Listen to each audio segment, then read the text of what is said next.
Start करेंगे new topic accountancy class 11 का basic accounting terms.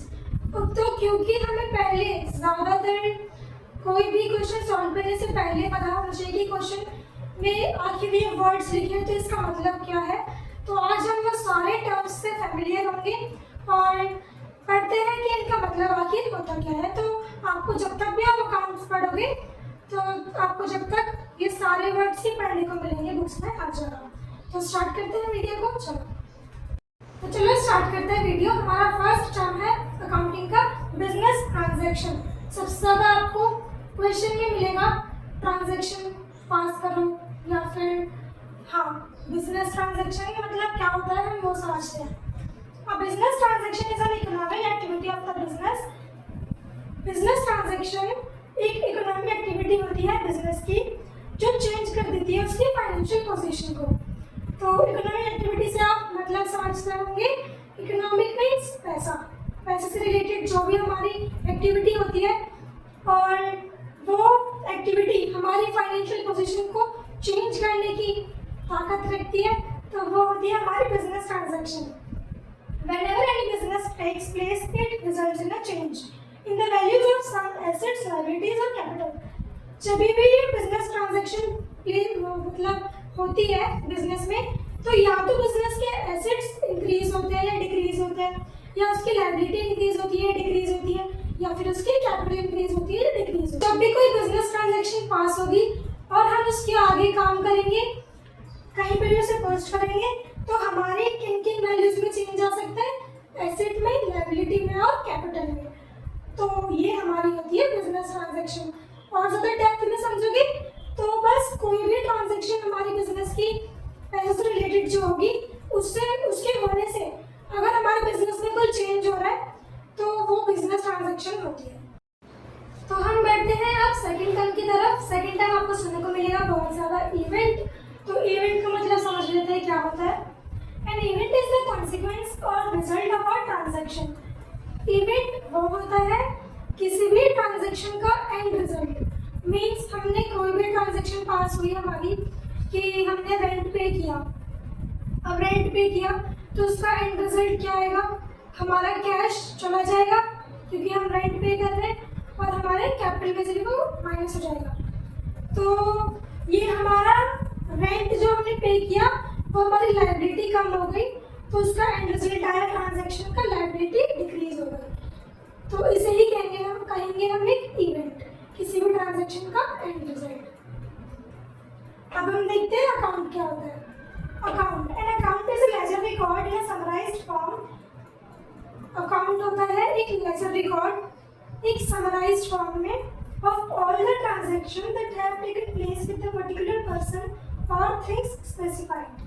जो भी ट्रांजैक्शन हमारी किसी पर्टिकुलर पर्सन के साथ हुई है या फिर किसी चीज़ के साथ हुई है, जैसे किसी पर्सन के साथ हुई, हमने मुकेश से सामान परचेज किया तो मुकेश उसका पर्सन का नाम आ गया, तो उसके साथ अगर भी ट्रांजैक्शन हुई है, या फिर हमने खाली मशीनरी परचेज करी तो थिंग्स किसी चीज़ के साथ ट्रांजैक्शन हुई, मशीनरी परचेज करी।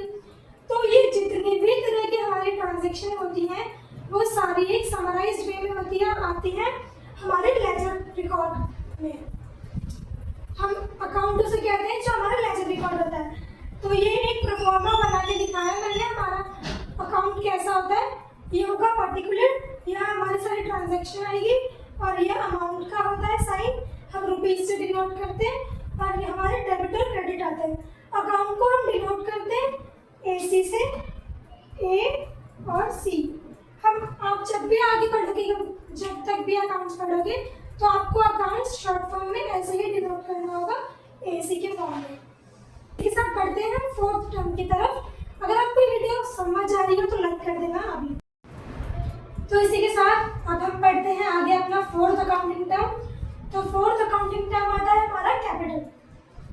कैपिटल तो हम इतने टाइम से पढ़े रहे तो आपको इतना तो अंदाजा हो गया हो कैपिटल होती क्या है, फिर भी हम एक बार उसे रीड आउट कर लेते हैं कि क्या है capital. It refers to the amount invested by the proprietor in a business enterprise.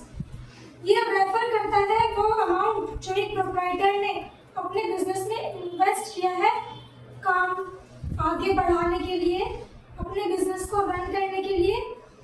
तो प्रोप्राइटर भी समझ लो, प्रोप्राइटर मतलब होता है उस ओनर। हम ओनर को अकाउंटिंग भाषा में बोलते हैं प्रोप्राइटर, ठीक है। तो आगे देखते हैं। अमाउंट में भी in the form of cash, goods और एसेट्स। और जो वो अमाउंट होगा वो किसी भी फॉर्म में हो सकता है, या तो कैश होगा, या फिर कोई गुड्स होंगे, या फिर कोई एसेट्स होगा। गुड्स और एसेट्स एक ही बात समझ लो। एसेट भी हमारे गुड्स ही होता है, मशीनरी हो गई, लैंड हो गया, बिल्डिंग हो गई, ये सब चीज़ होती है। तो कैपिटल समझ में आ गया, जो भी चीज़ बिजनेस में इन्वेस्ट करी है उसे चालू करने के लिए, ठीक है। फिर आगे बढ़ते हैं अपने फिफ्थ अकाउंटिंग टर्म की तरफ, ड्राइंग।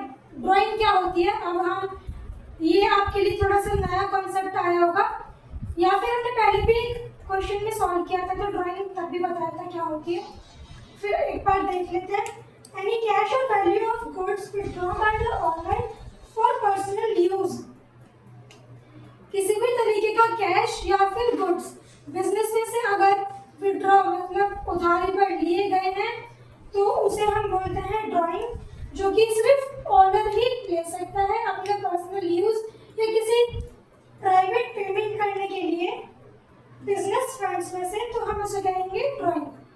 फिर एक बार पढ़ लेते हैं definition. Any cash or value of goods withdrawn by the owner for personal use or any private payment made out of business funds are called drawings.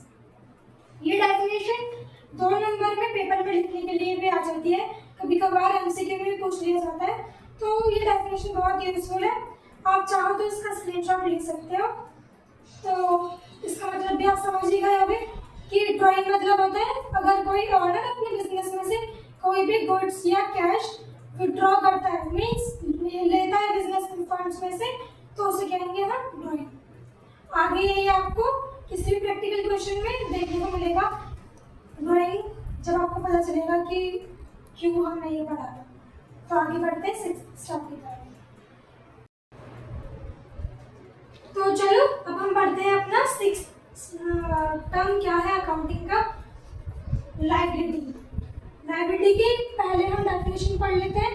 बाकी हमने पहले अकाउंटिंग क्वेश्चन का एक क्वेश्चन सॉल्व किया था, तो आपको थोड़ा बहुत समझ आ गया होगा कि वो लायबिलिटी का मतलब क्या था। फिर भी हम आगे पढ़ लेते हैं। It refers to the amount which the firm owns to outsiders.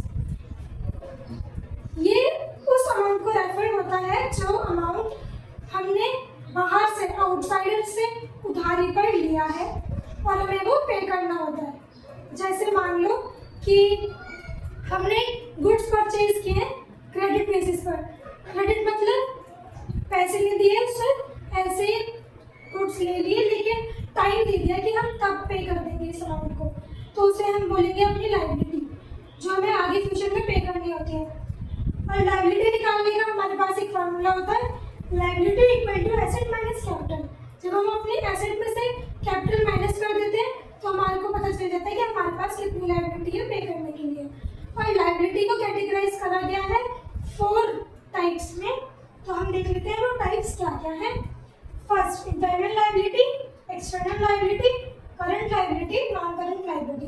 अब समझते हैं कि इनका मतलब क्या होता है। इंटरनल लायबिलिटी, इंटरनल लायबिलिटी मतलब होती है जो कि बिजनेस एंटिटी को पे करनी होती है, बिजनेस एंटरप्राइज को पे करनी होती है अपने ओनर को। जैसे कि मान लो ओनर ने जो कैपिटल इन्वेस्ट करी वो बिजनेस के ऊपर उधारी तो है, उसे आगे जाके वो प्रॉफिट के फॉर्म में उसे पे करना है पूरा। तो बिजनेस एंटरप्राइज को जो अपने ओनर को पे करना है उसे हम बोलेंगे इंटरनल लायबिलिटी। और एक्सटर्नल लायबिलिटी, इसका मतलब होता है एक्सटर्नल यानी आउटसाइडर्स को जो हम पे करेंगे। जैसे हमने वो जो परचेज किए थे गुड्स, अभी एग्जांपल लिया था ना, परचेज और गुड्स करे हमने क्रेडिट बेसिस पर, तो वो हम देख लेते हैं एक्सटर्नल लायबिलिटी में आते हैं हमारे आउटसाइडर्स। हमारे क्रेडिटर्स हो गए, बैंक ओवरड्राफ्ट हो गया, जैसे हमने बैंक में जितना पैसा था उससे ज़्यादा पैसा निकाल लिया तो वो हमारा हो गया बैंक ओवरड्राफ्ट। हमें अब वो बैंक को पे करना पड़ेगा, तो वो हो गई हमारी एक्सटर्नल लायबिलिटी, जो मतलब हमें बिजनेस के बाहर के लोगों को पे करनी होती है, वो होती है हमारी एक्सटर्नल लायबिलिटी। ओनर को छोड़ के जिसको पे करना है वो होती है एक्सटर्नल लायबिलिटी। फिर हम देख लेते हैं करंट लायबिलिटी क्या होती है। करंट लायबिलिटी वो लायबिलिटी होती है जो हमें विद इन 1 ईयर में पे करनी होती है, जैसे कि हो गया हमारा bank overdraft, creditors, bills payable, wages. या अभी आप और आगे प्रैक्टिकल क्वेश्चन सॉल्व करोगे तो आपको और चीज़ें समझ में आ जाएगा कि आखिर ये वर्ड्स क्या होते हैं और फैमिलियर हो जाओगे, तो आपको ऐसे यूज हो जाओगे इसे यूज करने के वर्ड्स को, तो इतनी डिफिकल्टी नहीं आएगी। नॉन करंट लायबिलिटी हमारी वो होती है जो हमें 1 साल से ज़्यादा के बाद पे करनी होती है। तो 1 साल से ज़्यादा में हमें क्या पे करनी होती है, जैसे कि हमने ले लिया लॉन्ग टर्म लोन, तो वो हमारी एक लायबिलिटी है लॉन्ग टर्म लोन। और जैसे हमने डिबेंचर इशू कर दिए तो वो भी हमारी एक लायबिलिटी है लॉन्ग टर्म, मतलब लॉन्ग टर्म में जो चला जाता है ना उधारी, उसे हम बोलते हैं नॉन करंट लायबिलिटी, जो हमें 1 साल के बाद हम पे कर सकते हैं, और जो 1 साल के अंदर पे करनी है वो होती है हमारी करंट लायबिलिटी। इसी के साथ हम देख लेते हैं कि आज हमने कितने अकाउंटिंग टर्म्स से फैमिलियर हुए और समझ में आया। तो एक बार रिवाइज कर लेते हैं। तो हमने पहले समझा था business transaction, and second event, third account, fourth capital, and fifth drawings, और सिक्स्थ आ गया हमारे लायबिलिटी। तो आई होप कि आपको ये सारे टर्म्स समझ में आ गए होंगे, और अगर समझ में ना आए तो आप कमेंट सेक्शन में बताना, ताकि मैं और सिंपल वे में से बता सकूं। हमारा टारगेट यही है कि हम आपको हर चीज़ डेप्थ में बताएं और आपको इजीली जल्दी से समझ में आ जाए। तो इसी के साथ इस वीडियो करते हैं यहीं पर एंड, और मिलते हैं नेक्स्ट वीडियो में। आप बहुत ज़्यादा इस वीडियो को शेयर अपने फ्रेंड्स को भेजो, क्योंकि हम भी आपकी ही एज के हैं, तो आपको हमारी चीज़ें समझ में आती होगी जो हम समझाते हैं। करते हैं वीडियो का एंड, मिलते हैं नेक्स्ट वीडियो में। बाय।